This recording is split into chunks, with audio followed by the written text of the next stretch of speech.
हिंदुस्तान रूस को ये बताने की कोशिश कर रहा है कि पाकिस्तान को खसूसी जिम्मेदारी उठानी होगी कि ताकि इस बात को यकीनी बनाया जा सके कि इस्लामाबाद के तालिबान के साथ करीबी रवाबित की वजह से दहशतगर्दी अफगानिस्तान में और दहशतगर्द अफगानिस्तान में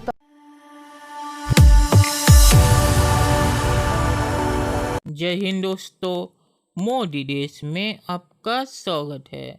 दोस्तों, आज पाक मीडिया बात कर रहा है कैसे CIA, MI6 और रशिया के NSA और इंटेलिजेंस ऑफिसर भारत आए थे भारत के साथ अफ़गानिस्तान के मामले पर बातचीत करने। और पाक मीडिया यहाँ पे इस पर भी रो रहा है कि कैसे भारत ने रशिया को कहा है कि रशिया पाकिस्तान को जिम्मेदार ठहरा है अफ़गानिस्तान के लिए, और कैसे पाकिस्तान ने तालिबान की मदद की है अफ़गानिस्तान में कब्ज़ा करने के लिए। तो पाक मीडिया आज इस पे रो रहा है और पाक मीडिया इसको लेके पाकिस्तान के होम मिनिस्टर शेख रशीद के साथ बात कर रहा है। और शेख रशीद कितना बड़ा बोला है ये आपको पता ही होगा। तो दोस्तों, ये वीडियो बहुत ही मज़ेदार है, तो इसे आप पूरा ज़रूर देखिएगा।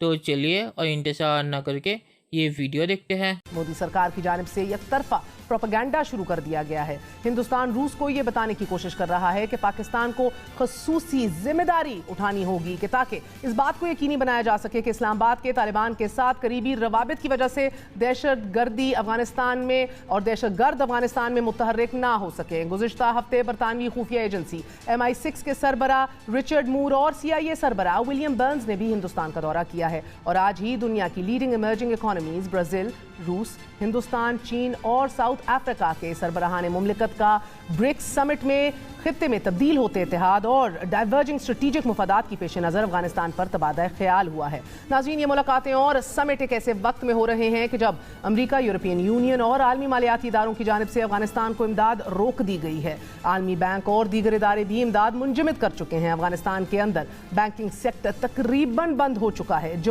और जबकि लोगों के पास रकम खत्म होने के साथ साथ महंगाई ने सर उठाना शुरू कर दिया है। पहले भारत की बात कर लेते सर। भारत जो है वो अब नेचुरली आप जानते हैं कि खित्ते के अंदर इत्तेहादी जो हैं वो तब्दील हो रहे हैं, स्ट्रेटेजिक इंटरेस्ट जो हैं वो रीअलाइन हो रहे हैं। We are going through a lot of changes at this time. रूस से भी भारत ने कहा है, आज ब्रिक्स की समिट भी हो रही है और भारत की तरफ से कहा गया कि पाकिस्तान को स्पेशली अकाउंटेबल और रिस्पॉन्सिबल ठहराया जाए, खसूसी जिम्मेदार ठहराया जाए जो अफगानिस्तान की सरजमीन अगर इस्तेमाल हुई खित्ते के अंदर दहशतगर्दी फैलाने के हवाले से। आप क्या कहेंगे सर? बिकॉज अभी तो 3 हफ्ते ही हुए हैं और एक स्पिल ओवर हम खुद भुगत रहे हैं, हम लोगों ने बलूचिस्तान में भी भुगता है, हम देख रहे हैं, अपने यहाँ भी देख रहे हैं। क्या कहेंगे स्पेशल रिस्पॉन्सिबिलिटी के हवाले से जो भारत हम पे आयद करना चाहता है? अब जो सूरत हाल बन रही है इंडिया के साथ, उसने 66 कैंप चलाए। उसने ना सिर्फ 66 कैंप चलाए, अपने कौंसलेट्स हमारे खिलाफ इस्तेमाल किए। और जो TTP के साथ मामलात चल रहे हैं, कल या परसों या 13 तारीख को जब मीटिंग्स में अगर मामलात तय हो जाते हैं, एक दरमियानी रिश्ता निकल आता है, तो इंडिया में तो और सफ़े मातम बिछ जाएगी।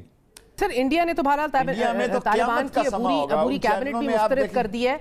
हम जानते हैं उधर अज़ाइम क्या है सर, मगर हमारे यहाँ क्लैरिटी की जरूरत है। एक तो हकानी नेटवर्क के 4 अफराद UN सैंक्शंस लिस्ट पे हैं, ब्लैक लिस्ट पे हैं। 2 की तो बाउंटी FBI ने भी बड़ी भारी भरकम मुकर्रर कर रखी है। पाकिस्तान में क्या स्टेटस है? किस तरह हम देख रहे हैं हकानी नेटवर्क की शख्सियात को जो कि अब काबीना का हिस्सा भी हैं? देखें, हमने ये कैबिनेट जो बनी है, अफगानिस्तान का अपना मसला है। उन्होंने अगर दूसरे लोग नहीं लिए, अगर उन्होंने करज़ई को और अब्दुल्ला को नहीं लिया, तो जब हमने बड़ा कहा कि आपने अब्दुल्ला और करज़ई को नहीं लिया, उसने कहा जी आप ले लेंगे नवाज शरीफ को या आसफ जरदारी को। देखें, हम ना अमरीका हैं, ना इस दोहा माहदे के शरीक हैं। सारी दुनिया ये कह रही है कि इनको देखेंगे, सारी दुनिया ये कह रही है। 8-10 दिन दुनिया तो कह रही है, इतने मैं कहता हूं 9 दिन हुए जी, आज 8वां दिन है। 9वें दिन मैं आपको इंटरव्यू दे रहा हूं। अफगानिस्तान को स्कैंडिनेवियन कंट्री नहीं है कि मैं समझ गई ये बात सर, मगर आप लोगों का अपना प्लान क्या है? उनको आपने जितना देखना है देखते चले जाएं। आपका अपना लाहे अमल क्या है? कोई अपना प्लान तो बनाया होगा। आज क्या डिस्कस हुआ है कि हम उनकी इमदाद जारी रखेंगे।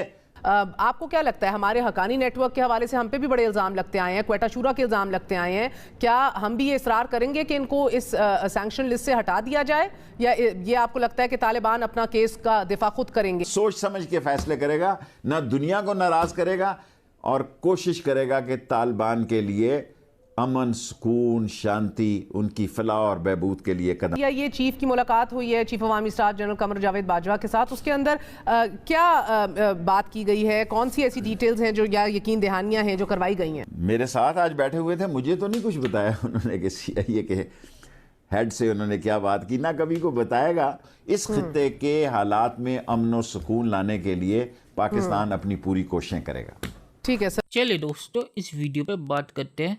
तो CIA और MI6 के चीफ भारत आए हैं क्योंकि उन्हें पता है कि भारत अफ़गानिस्तान के मामले पर कितना महत्वपूर्ण है।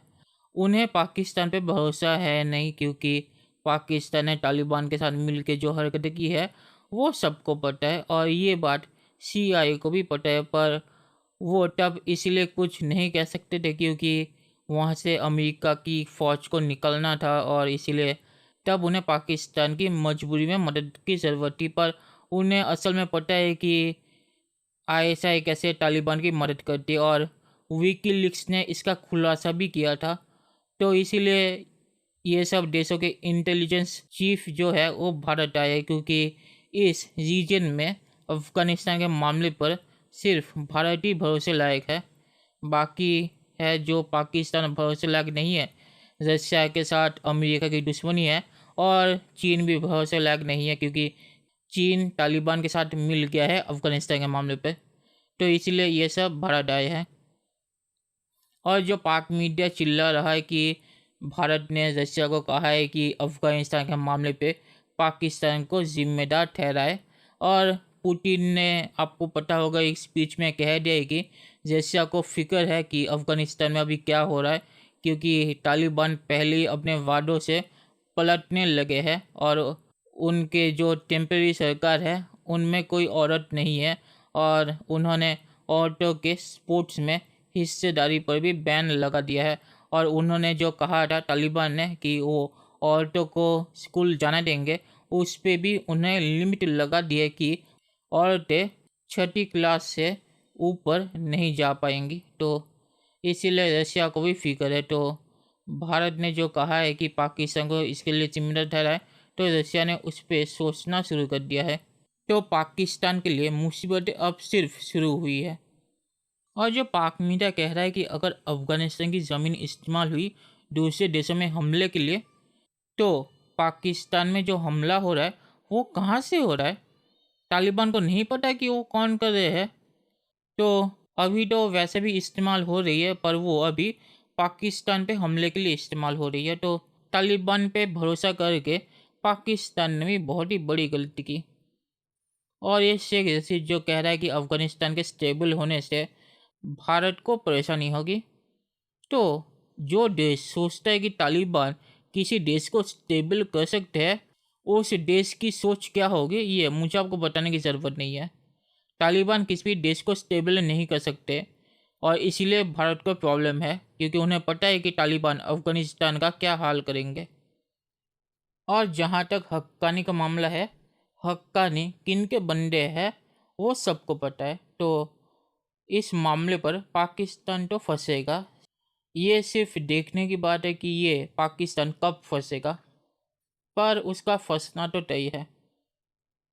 और आखिर में मैं ये कहूँगा कि ये शेख रशीद जो ना चिल्ला रहा है यहाँ पे कि भारत को प्रॉब्लम होगी और भारत यहाँ पे हार गया है, शेख रशीद पाकिस्तान का होम मिनिस्टर है, और इसी महीने में पाकिस्तान में कितने हमले हुए हैं उस पर शेख रशीद अपना मुंह नहीं खोलता, उसे सिर्फ भारत की फ़िक्र है। तो ऐसे होम मिनिस्टर का रहने से ना रहना बेहतर है। तो शेख रशीद को भारत की फ़िक्र ना करके पाकिस्तान की फ़िक्र करनी चाहिए, क्योंकि अफ़गानिस्तान के बाद अब पाकिस्तान जलेगा, और ये सबको पता है। ऐसा नहीं है कि ये किसी को नहीं पता, बाजवा को भी ये पता है, और इसीलिए बाजवा भी डरा हुआ है कि अफ़गानिस्तान के बाद उसका असर पाकिस्तान पे होगा। तो चलिए देखते हैं कि फ्यूचर में क्या होता है दोस्तों। ये वीडियो देखने के लिए बहुत बहुत शुक्रिया और हमारे चैनल को सब्सक्राइब करना मत भूलिएगा। Thank you very much.